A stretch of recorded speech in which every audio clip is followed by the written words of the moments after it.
Histoire courte, mais histoire d'amour. C'est un nuage méditerranéen qui se la pète un peu et qui est amoureux d'une nuagette. Elle est très timide, un petit peu chuchote, et lui, il a du mal à faire sa cour. Il dit, je veux me faire admirer, elle va bien me remarquer. Alors, quand il y a un orage qui se prépare, le premier à l'orage, une tempête, le premier à la tempête, un ouragan, zou, le premier à l'ouragan, un typhon, un tsunami, tchou, tchou, le premier au typhon, le premier au tsunami. Et elle, chuchote, elle fait mine de ne pas me voir. Alors lui, n'y tenant plus, il éclate. Il va la trouver, il lui dit, non mais toi, hein, qu'est-ce qu'il te faut pour te dégeler? Et elle, précieuse, lui répond, oh tu sais, tout ce que tu faisais, les orages, les tempêtes, les typhons, les tsunamis, tout ça, c'était bien beau. Mais j'aurais préféré la bise.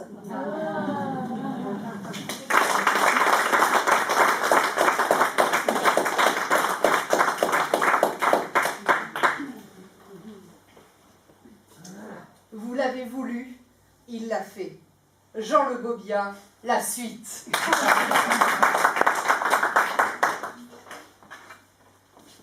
Les années passent et Germaine vieillit. Et elle se demande ce qu'elle va faire de Jean. Qui va s'occuper de lui? Qui va le surveiller? Il faut que je lui trouve une femme. Elle met au point un plan. Première partie. Elle va aller voir la jeune fille. Cette jeune fille, elle s'appelle Juliette. Elle est couturière de son état. Elle travaille pour faire vivre ses parents.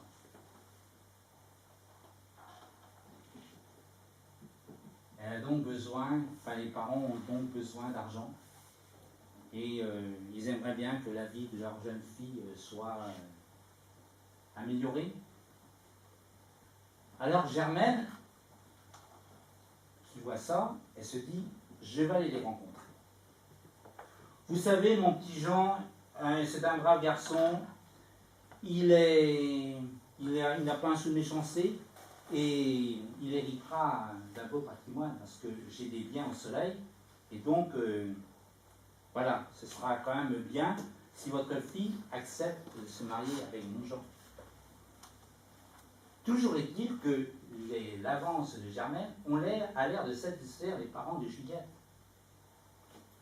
Ils trouvent que c'est la seule solution pour sortir de cette situation difficile. Voilà, les parents sont d'accord. Maintenant, deuxième phase. Jean doit faire la cour à Juliette. Alors là, c'est pas gagné. Et pour ça, sa mère va s'entraîner avec lui. Comment tu vas te présenter? Je leur dirai bonjour. Et après, ils me diront bonjour. Et alors, je sais pas quoi, moi, je sais pas quoi dire. Ah oui, c'est vrai, les filles t'ont pas tellement intéressé jusqu'à présent. Je pourrais leur demander si fille à eux veut devenir femme à moi. Ça m'étonnerait que Juliette, ça l'intéresse parce que c'est pas très romantique et puis non, je pense pas que ça soit comme ça qu'on drague les filles. Hein. Oh, si, parce que ils me diront que c'est un grand honneur que je leur fais. Ben, je l'espère. Et puis moi, je leur dirai que je suis très heureux d'épouser leur fille. Que Dieu t'entende. Au bout de quelques jours, Jean est au point.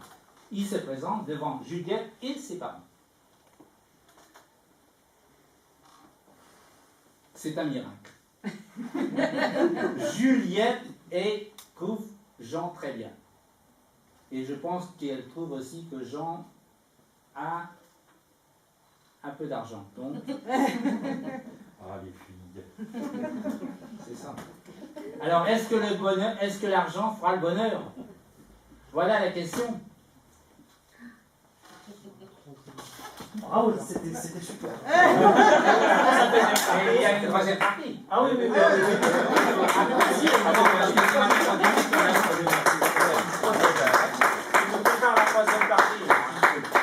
Avant, nous, on voudrait régler un malentendu qui court sur les compteurs. On dit que les compteurs sont des gens qui rêvent, la tête dans les étoiles, et que nous n'avons aucune logique. C'est totalement faux. 4 compteurs vont vous prouver qu'on peut être poète et avoir un esprit très rigoureux. Je vous fais part de la situation. Imaginez qu'entre vous et nous, il y a une grande rivière. Moi, je suis le batelier et j'ai mon bateau. Mon bateau est petit, il peut y avoir que 2 personnes qui vont dedans. D'accord? Et moi, je suis le loup. Un vrai loup.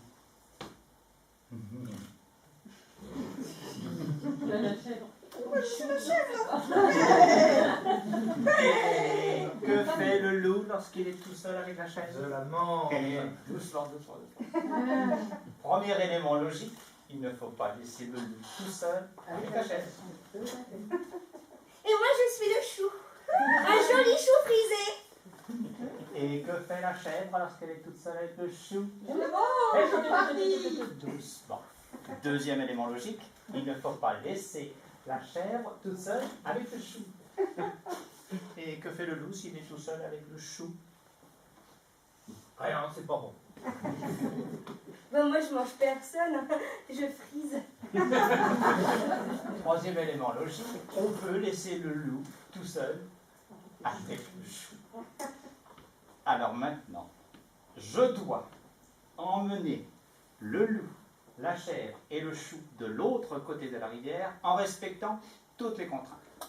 C'est très, très complexe. Et vous allez voir devant vous, démonstration, comme quoi les conteurs ont un esprit scientifique. Qui vient avec moi dans le bateau? Moi, j'ai jamais fait de bateau. Là, on y va. Oui, mais. Ah, il va Il y a un problème. Pas de problème. Excusez-moi, je ne sais pas comme ça qu'il faut faire. Ah ben je vais t'emmener, toi, le loup. D'accord, c'est moi qui rame. Oui, d'accord, si tu veux. Non, non, ne me regarde pas comme ça. Non, non, c'est hors de question. Il y a encore un problème. Ça me fait mal, là. Est-ce que... Il faut qu'on réfléchisse 2 minutes, vous permettez, non? Bon, alors. Là, ben, alors, moi, ce que je propose, c'est que t'achètes un bateau plus grand, quoi. Tu vois. Avec mon salaire d'intermittent, mais ça va. Alors, sinon, on pourrait y aller à la nage, tu vois, comme ça. On embarque un gigot. Ok, d'accord. Ça Non, déconne. mais non, c'est super. Ça déconne. C'est très C'est bien. vrai? Ouais, non, vous étiez très bien. Mais tout ça, mais... je pense qu'on va demander à Jean le Bobia de nous expliquer. Comment on fait. Eh oui. Donc la suite, Juliette est donc mariée. Mais elle n'a pas une vie facile, Juliette, parce que bon, elle a peut-être de l'argent, mais il faut qu'elle soigne toujours ses deux parents. Et il faut toujours qu'elle surveille son Bobia. Donc la vie, c'est mort. Mais un jour, quand même, un événement va se produire, parce qu'ils aiment bien se promener justement le long de la rivière, là où vous savez, où il y a un embarcadère et où le passeur fait passer des choses et des machins. Là. Et là, il voit le passeur qui est en train de de se poser des questions sur une jeune fille en pleurs. Elle se demande ce qu'elle a. Alors, Juliette lui demande, mais qu'est-ce que vous avez? Oh, il m'arrive un grand malheur, que dit la jeune fille.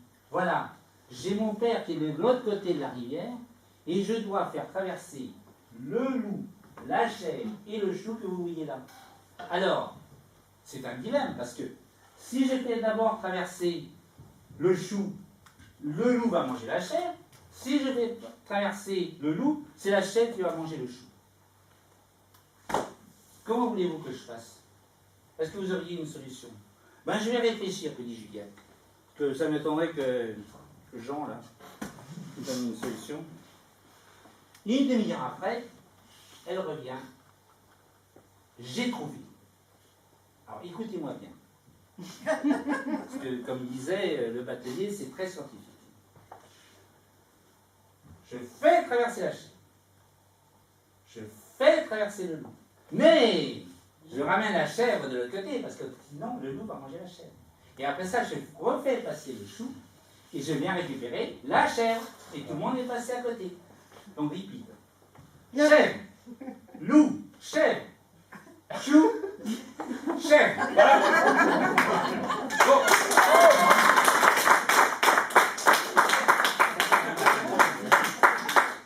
Alors, la jeune fille, là, elle est toute contente, elle va réussir à faire son passage. Et elle dit à Juliette, mais il faut que je vous récompense. Oh, vous savez, que dit Juliette, la seule chose que je demande, c'est de donner plus d'esprit à mon mari. Oh là, ne vous inquiétez pas, mon père a des secrets druidiques. Il connaît des potions magiques.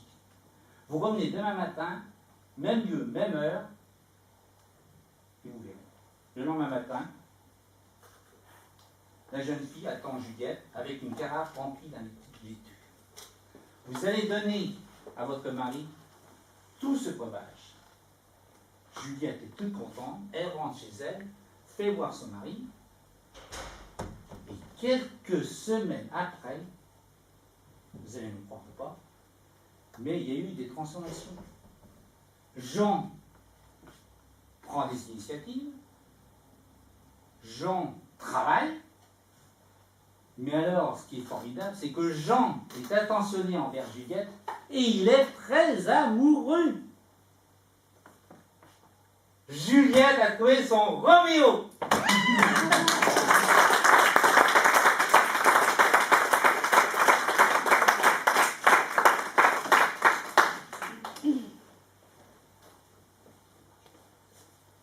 Histoire courte, scène de ménage du quotidien.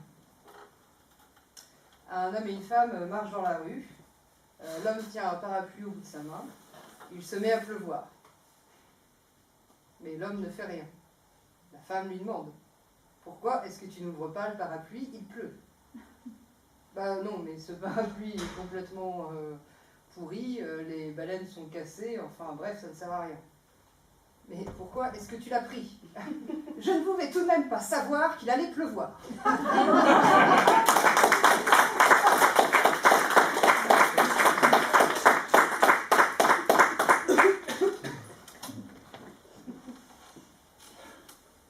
Il y a très très longtemps, un roi de France était le plus heureux des hommes. Sa femme venait de mettre au monde une petite princesse, une fille. Et le roi était d'autant plus heureux qu'il commençait à se demander si un jour il allait avoir une descendance. Il était tellement heureux qu'il a invité plein de gens à venir voir sa petite fille. Il y avait foule autour du berceau. Les gens l'admiraient, s'émerveillaient.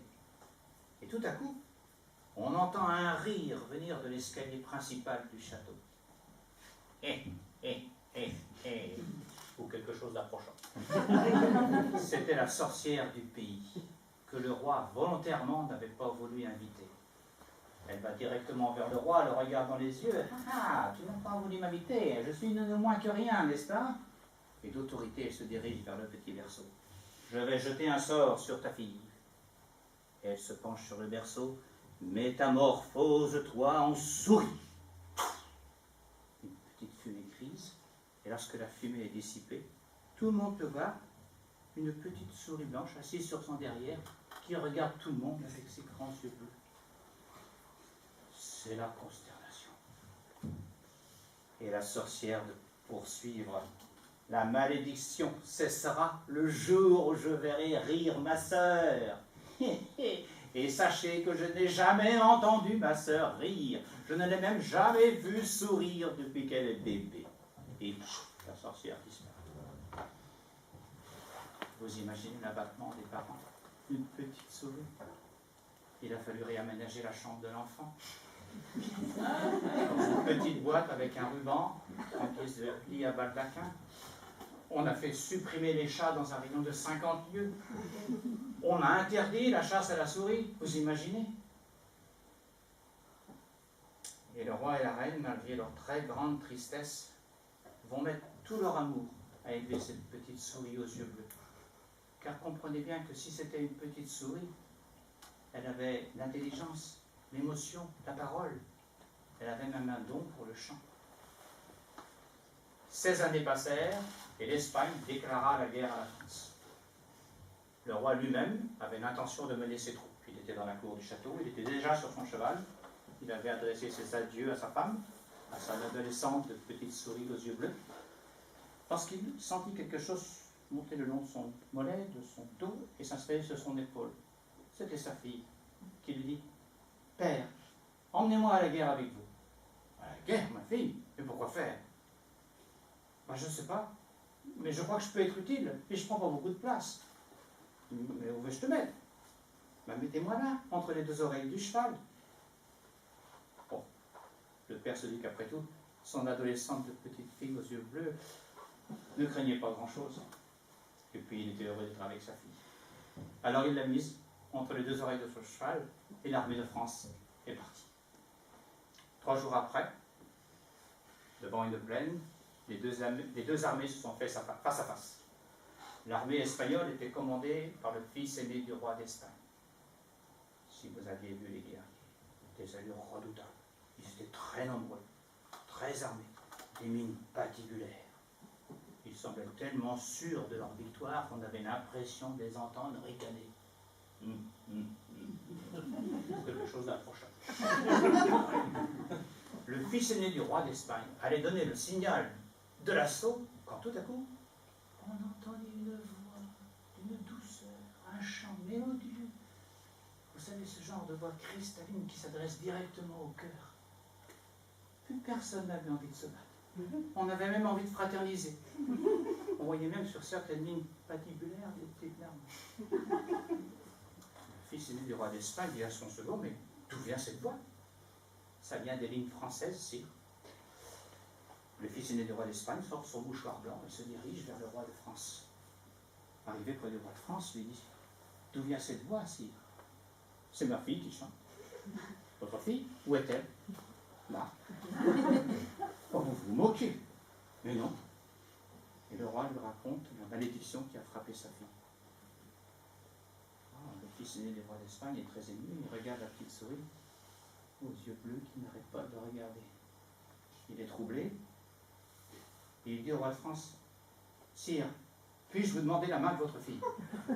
La main de ma fille? Vous vous moquez. Mais non, sire. Une telle voix ne peut appartenir qu'à une femme magnifique. Et puis, sire, si j'épouse votre fille, c'est la paix entre nos deux pays. Et à titre personnel, si un jour la malédiction est rompue, je serai le plus heureux des hommes. Le roi de France, à son tour, est troublé. Il dit, mais demandez-lui. Le fils aîné du roi d'Espagne demande à la petite souris aux yeux bleus, voulez-vous m'épouser? Oui. Et voilà. La guerre est finie, avant même d'avoir commencé. Un chant a remporté la victoire. Le mariage a eu lieu dans une grande fête. Il y a quelques invités quand même qui se disent encore quelle drôle d'idée, là, le fils aîné du roi d'Espagne épousait une petite souris. Et lorsqu'elle chante au dessert, qu'ils entendent sa voix, à leur tour, ils sont emboutés. Ils se disent que finalement, il a beaucoup de chance. Après le mariage, le fils aîné du roi d'Espagne et sa petite femme, souris aux yeux bleus, vont vivre en Espagne. Le roi d'Espagne a deux autres fils, le Benjamin et le cadet. Le Benjamin a épousé la fille du roi de Turquie. Le cadet a épousé la fille du roi de Portugal. Mais ce qui intéresse ces deux fils-là, c'est qui prendra la couronne d'Espagne, qui succédera au père. Et très peu de temps après, d'ailleurs, le père réunit ses trois fils. Il leur dit qu'ils se sont vieux, qu'il a envie d'abdiquer et qu'il lui paraît normal de remettre la couronne à son fils aîné. Aussitôt, le Benjamin et le cadet réagissent comme un seul homme. Le père, voyons, soyons sérieux, il vient d'épouser la fille unique du roi de France. Il sera bientôt roi de France. Ce serait quand même plus logique que vous donniez votre couronne à l'un de nous deux. Le roi est un peu surpris par réaction, il se tourne vers son fils aîné, qui le regarde, qui n'a pas l'air d'avoir d'objection. Le roi est un petit peu perturbé et une idée lui vient. Il dit très bien, je remettrai ma couronne à celui de vous trois qui dans 8 jours m'apportera la plus belle pièce d'étoffe. Les trois frères sont un peu surpris de l'idée de leur père, mais personne ne dit rien. Chacun retourne dans son château, chacun étant distant à peu près à une journée de cheval du château paternel. Lorsque le fils aîné, lui, arrive dans son château, sa petite femme sourit aux yeux bleus et est en train de chanter. Ah, il trouve ça ravissant, il est heureux. Il lui raconte l'entretien avec le roi. Il lui raconte la proposition qu'a fait le roi, et en ajoutant, mais tu sais, je vais laisser votre frère se battre. Moi, je serai heureux avec vous, ça me suffit. Quoi? Dit la petite souris aux yeux bleus. Vous allez laisser vos frères prendre la couronne d'Espagne? Ce sont des gens belliqueux. Avec eux, c'est la guerre assurée et le malheur pour nos deux peuples. Vous êtes un homme de paix. C'est votre devoir de prendre la couronne. Il est très sûr. Ne pensez pas qu'une telle énergie habitait sa petite femme souris aux yeux bleus. Mais au fond de lui, il sent qu'elle a raison. Et comment puis-je faire? Mes deux frères ont beaucoup voyagé. Leurs coffres sont pleins de belles étoffes. Moi, je n'en ai aucune. Vous aurez votre étoffe. Ayez confiance. Pendant quelques jours, il va très peu sa petite femme. Et la veille du rendez-vous avec le père, elle arrive, traînant un petit chariot, et sur le petit chariot, une petite boîte. Le chariot et la boîte pourraient venir dans le creux de la main. Et elle lui dit, tenez, voilà votre étoffe. Il prend la petite boîte, il se demande, et il ne dit rien, comment il peut une boîte pareille contenir une étoffe. Mais sa petite femme sourit aux yeux bleus, elle a l'air tellement sûre d'elle-même qu'il ne dit rien. Le lendemain, le voilà parti au château du roi. Ses deux frères en premier présentent leurs étoffes. Oh, elles sont magnifiques, rouge pour l'un, bleu pour l'autre, des textures extraordinaires, d'un toucher d'une grande douceur. Le roi se tourne vers son fils aîné. Et toi, qu'est-ce que tu m'apportes? Le fils aîné est un petit peu intimidé, à vrai dire un peu rougissant, même sans lever la tête, prend la petite boîte qui est dans sa poche et dit « Tenez !» Les deux autres frères, voyant ça, ricanent dans leur tête. Ou quelque chose d'approchant. Le grand frère est éliminé. Le roi, gentiment, doucement, ouvre la petite boîte et il en tire une étoffe. Interminable. Blanche, transparente, oh, aux couleurs changeantes, une texture vraiment inégalée. De toute évidence, c'est la plus belle des trois. Les deux frères, voyant ça, réagissent comme un seul homme. Père, soyons sérieux. Comment remettre la couronne d'Espagne à un de nous trois à propos d'une pièce d'étoffe, aussi belle soit-elle? Nous vous proposons une autre épreuve. Laquelle, dit le roi?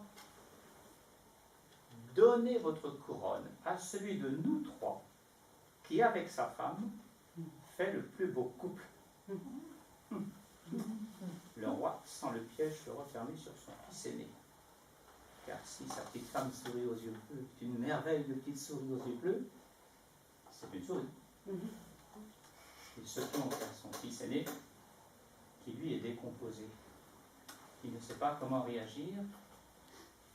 Comment peut-il discuter sans prendre le risque de tourner en dérision sa petite femme? Il ne dit rien. L'épreuve est acceptée. Ils ont 2 jours. Dans 2 jours, ils doivent revenir avec leurs épouses paraître au balcon, et le peuple choisira par ses applaudissements. Le fils aîné, lorsqu'il arrive dans son château, la petite souris aux yeux bleus est en train de chanter, mais elle arrête son chant. Elle voit bien à la tête basse de son mari que quelque chose de grave se passe. Effectivement, lorsqu'il arrive près d'elle, il lui dit que ça s'est bien passé, l'étoffe aurait pu faire de lui un roi, mais voilà une nouvelle épreuve qui arrive, qui les concerne tous les deux. Ben, ayez confiance, qu'il lui dit sa petite femme souris aux yeux bleus. Emmenez-moi. Non, non. Et pour une rare fois, il s'affirme. Je vous aime. Je ne veux pas que vous faire prendre le risque de vous faire moquer, de rencontrer la méchanceté de mes frères, la méchanceté des hommes. Pour eux, vous n'êtes qu'une souris. Non, j'irai tout seul. Laissez-moi faire. La petite souris aux yeux bleus se tait. Le jour du rendez-vous, son mari part tout seul, sans escorte, doucement, la tête penchée, triste. Et elle est à sa fenêtre. Et pour la première fois de sa vie, il y a des larmes qui commencent à perler sur son museau. Elle en a marre d'être dans ce petit corps ridicule. Et elle dit, mais si une fée maléfique s'est penchée sur mon berceau, pourquoi une fée bienfaisante ne viendrait-elle pas à mon secours? Et ce secours va arriver d'une façon tout à fait inattendue. Par sa fenêtre, elle voit une gardeuse d'oies qui mène ses oies avec une baguette. En suivant une heureuse intuition, elle se précipite dans un tiroir, prend une pièce d'argent entre ses dents, prend un petit bout de ficelle qui traîne par là, dégringole l'escalier et se précipite auprès de la gardeuse d'oies. Elle lui dit, voulez-vous bien me vendre une oie et me donner votre baguette? La jeune gardeuse d'oies, très surprise de voir une petite souris qui parle, ne pose pas de questions. Lui donne une oie, lui donne sa baguette, prend la pièce d'argent. Aussitôt, la petite souris aux yeux bleus saute sur le dos de l'oie, passe la ficelle dans son bec en guise de bride, et avec la baguette s'en sert comme d'une cravache. Allez, direction le château du roi. Oh, vous imaginez le tableau? Une oie qui n'a jamais fait de cheval, qui est complètement affolée, qui va à droite, qui va à gauche. On aurait dit, vous savez, ces gros avions qui n'arrivent pas à décoller. Et le hasard, mais peut-on parler de hasard quand on a invoqué les bonnes fées? Le hasard veut qu'elle passe devant la résidence secondaire de la sorcière du début de notre histoire. Et sa sœur est là aussi. Il regarde par la fenêtre. Quand sa sœur voit une petite souris s'acharner sur le dos d'une oie, elle a un sourire radieux. Et quand l'oie s'arrête et que la petite souris tombe dans une flaque d'eau, alors là, elle éclate littéralement de rire.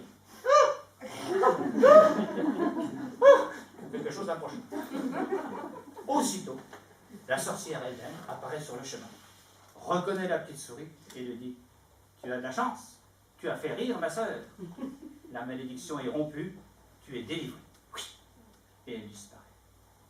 Et la petite souris aux yeux bleus se transforme en une magnifique femme aux cheveux bleus, aux yeux bleus, avec une longue robe blanche. Et le hasard, mais peut-on parler de hasard quand on a invoqué les bonnes fées? Il y a là un chat, avec une paire de bottes. Le chat est là d'abord pour la souris. Et quand il voit la transformation, il comprend tout de suite qu'il est au milieu d'une histoire extraordinaire.